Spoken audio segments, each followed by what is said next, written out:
القدر نام، پہلی ہی آیت کے لفظ القدر کو اس سورہ کا نام قرار دیا گیا ہے۔ زمانہ نزول،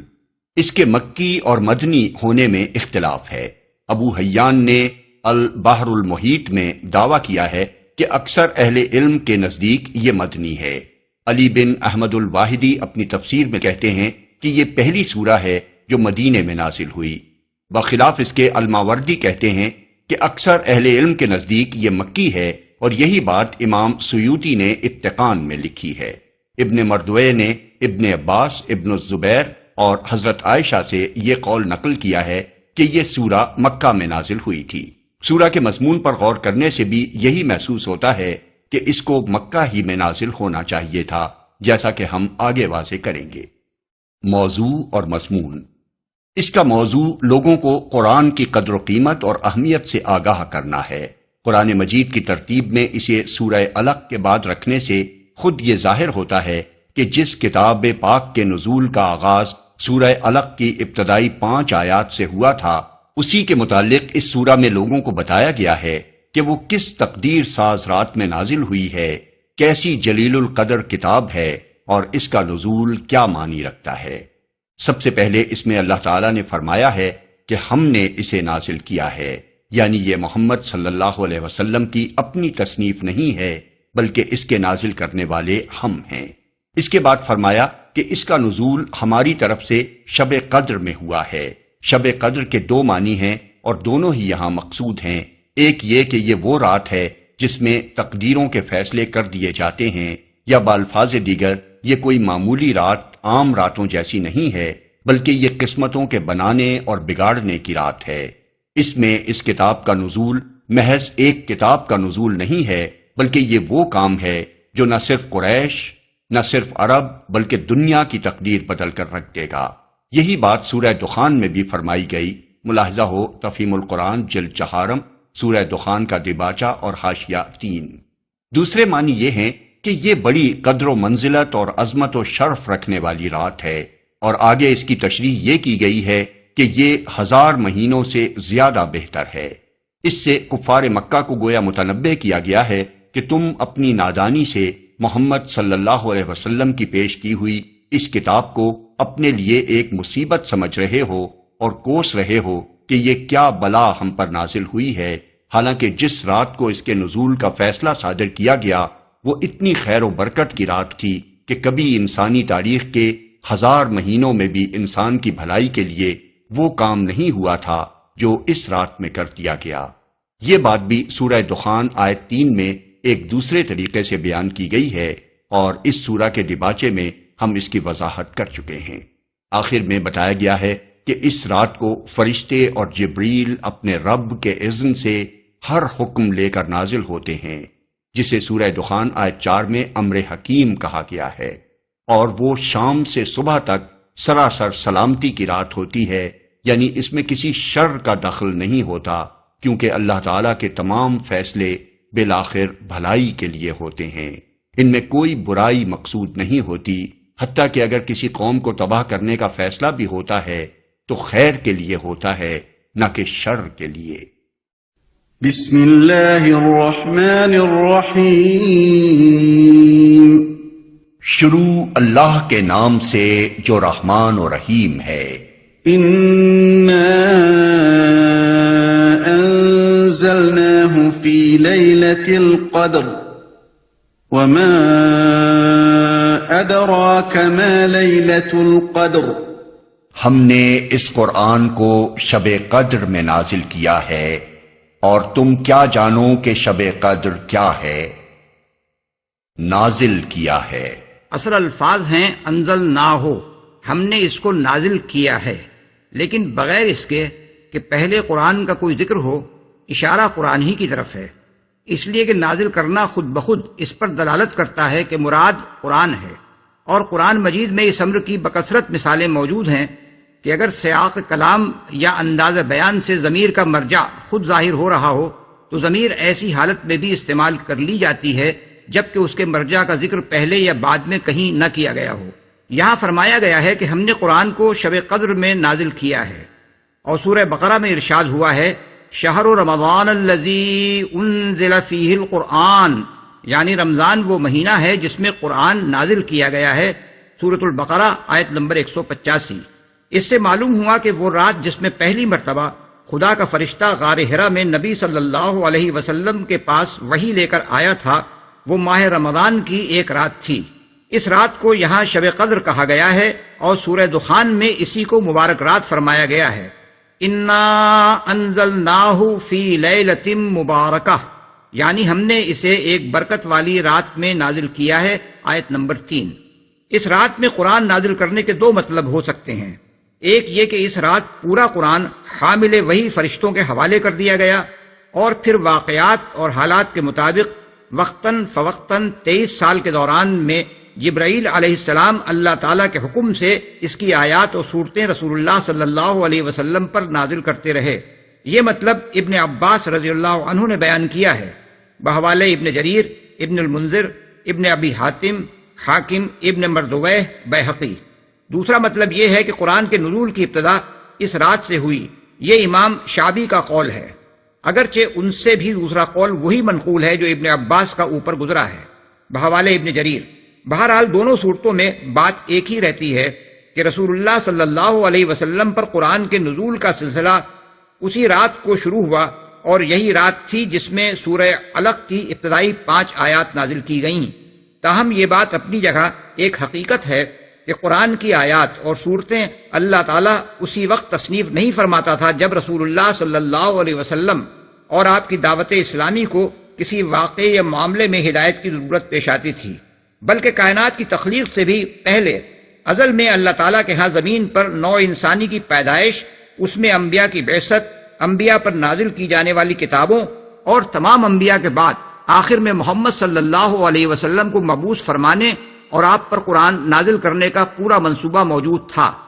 شب قدر میں صرف یہ کام ہوا کہ اس منصوبے کے آخری حصے پر عمل درآمد شروع ہو گیا۔ اس وقت اگر پورا قرآن حاملین وحی کے حوالے کر دیا گیا ہو تو کوئی قابل تعجب امر نہیں ہے۔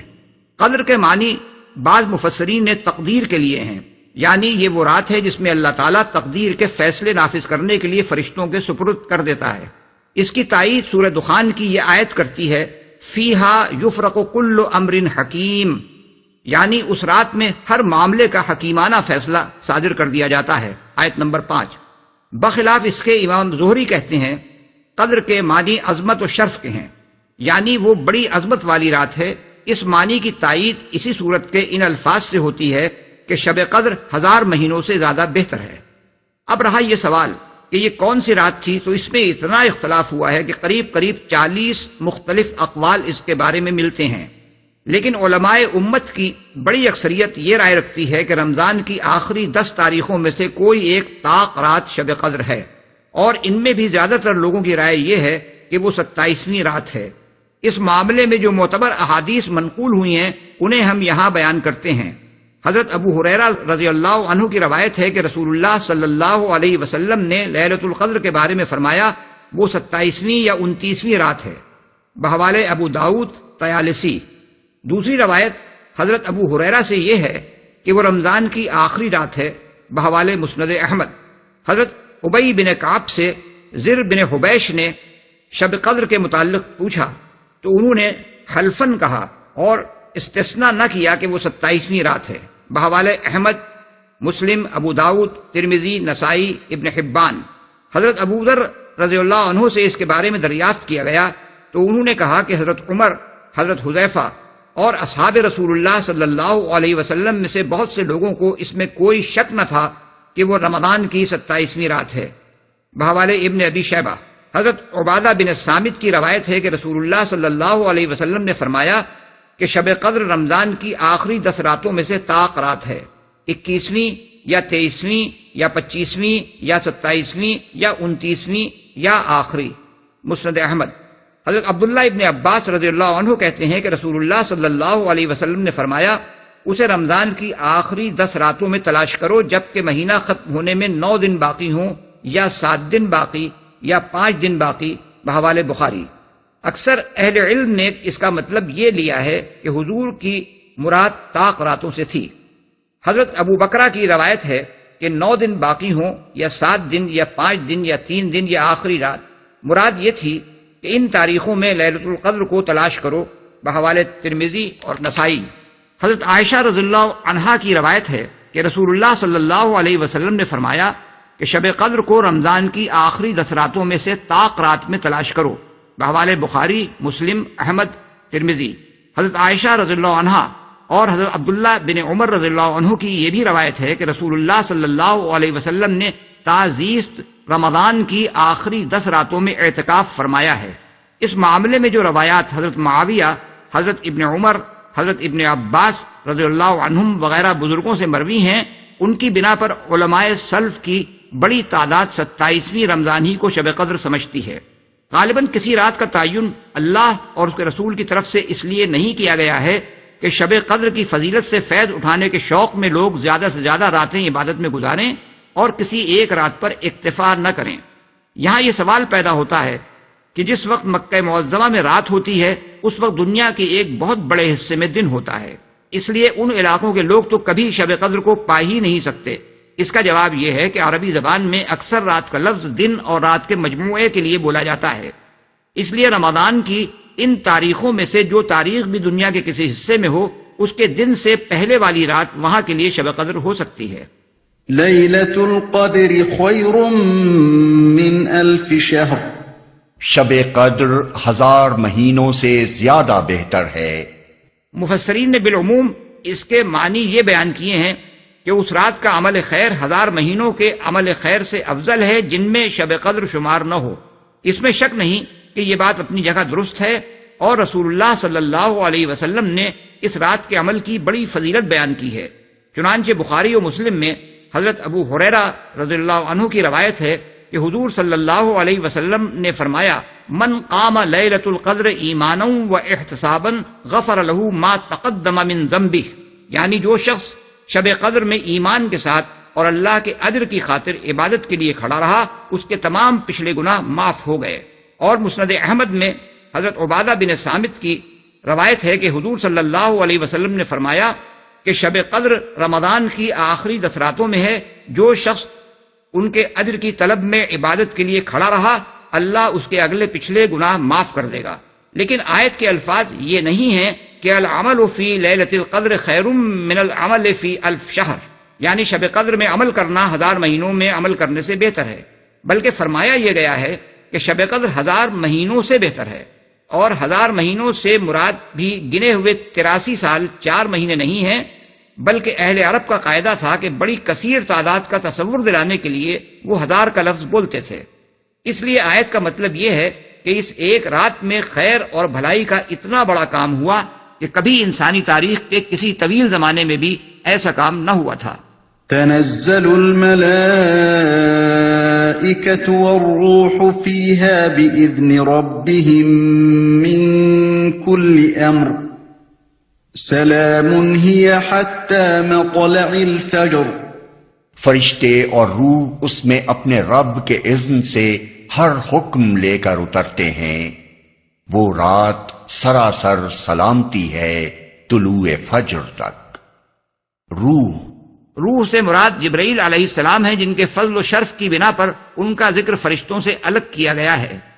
حکم لے کر اترتے ہیں،